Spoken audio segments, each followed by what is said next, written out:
High বন্ধুরা, আপনারা দেখছেন দ্য গ্রিন গার্ডেন। আজ আপনার সাথে ফল গাছ কিভাবে করবেন সেই বিষয় নিয়ে আলোচনা করব। নার্সারি থেকে শুরু করে কোন টবে বসাবেন, কি কি দেবেন সেই সব বিষয় বলবো। আমার বাগানের বয়স 2 বছর হলো। ফুল ফল সব ধরনেরই সব রকম গাছই আমি করি। আজকের বিষয় মিষ্টি কামরাঙ্গা। এই কামরাঙ্গা সবার প্রিয় ছাদ বাগানীদের, সবার ছাদে এই গাছ দেখা যায়। আমার এটি একটি থাইল্যান্ড ভ্যারাইটির কামরাঙ্গা। আমার এই গাছটি 1 বছর আগে নার্সারি থেকে আনা হয়েছিল। মনে রাখবেন, যেখান থেকে আনবেন জিজ্ঞাসা করে আনবেন সেটা মিষ্টি ও গ্রাফটেড গাছ কিনা। না জিজ্ঞাসা করে আনলে আপনাকে টক জাতীয় কামরাঙ্গা দিয়ে দিতে পারে। আমার এই গাছটি বছরে 2বার ফুল ফল আসে। এই নিয়ে সেকেন্ড টাইম ফুল ফল পেলাম গাছটি নার্সারি থেকে আনার পর। মে মাসের শেষের দিকে আসে এই ফুল, খেতে খুব সুস্বাদু ও মিষ্টি। আনার 4-5 দিন বাদে 6 ইঞ্চি টবে দিয়েছিলাম। তার 3 মাস পরে 20 লিটার জলের হাফ ড্রামে বসিয়ে দিয়েছি। আনার সাথে সাথে একবারে বড় টবে বসিয়ে দেবেন না, তাতে গাছের গ্রোথ করতে প্রবলেম হয়। গাছের গ্রোথ দেখে তারপর বড় টবে দেবেন। এইভাবে আমি আরো 1 বছর রাখার পর বড় জায়গায় দেব। মাটি কিভাবে তৈরি করবেন? 50% মাটি, 20% কোকোপিট আর 30% গোবর সার বা ভার্মি কম্পোস্ট, আর 1 মুঠো করে শিমকুচি, নিমখোল, 1 চামচ এসএসপি পাউডার দিয়ে বসিয়ে দিন। এসএসপি হলো সিঙ্গেল সুপার ফসফেট, শিকড় বৃদ্ধিতে সুবিধা করে গাছের।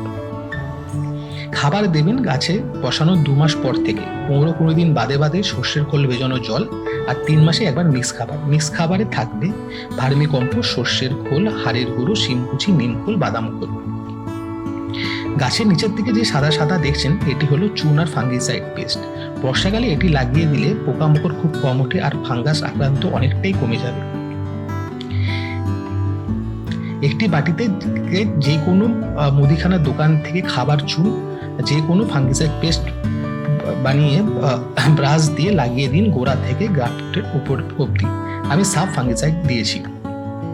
গাছে প্রচুর ডাল আনতে এইভাবে গাছের আগাগুলি কেটে দেবেন। মাঝে মাঝে দেখবেন আশপাশ দিয়ে নতুন নতুন ডাল বেরিয়ে গেছে। যত ডাল হবে তত ফুল আর ফল বেশি পাবে না। গাছে প্রচুর ফুল থেকে ফল পেতে আমি ফুল আসার পর খাবার মতো 1 লিটার জলে 5-6 ফোঁটা দিয়ে স্প্রে করে দিই। তাতে মৌমাছি প্রচুর আসে ও পলিনেশনের সুবিধা হয় গাছে। ফুল আসার পর থেকে ফলের গুটি না ধরা অবধি কোনো খাবার দেবেন না গাছে, তাতে ফল ঝরে যেতে পারে। জল মাটি দেখে দেবেন। আমি প্রতিদিন দিই, বেশি গরম পড়লে একবার দুপুরে স্নান করিয়ে দিই গাছকে, তাতে গাছের ক্ষতি হয় না এই প্রচণ্ড গরম রোদে। বাগান প্রেমী সবাইকে বলবো, একটি করে মিষ্টি কামরাঙ্গা করুন, খুব সহজে হয় আপনার ছাদ বাগানে।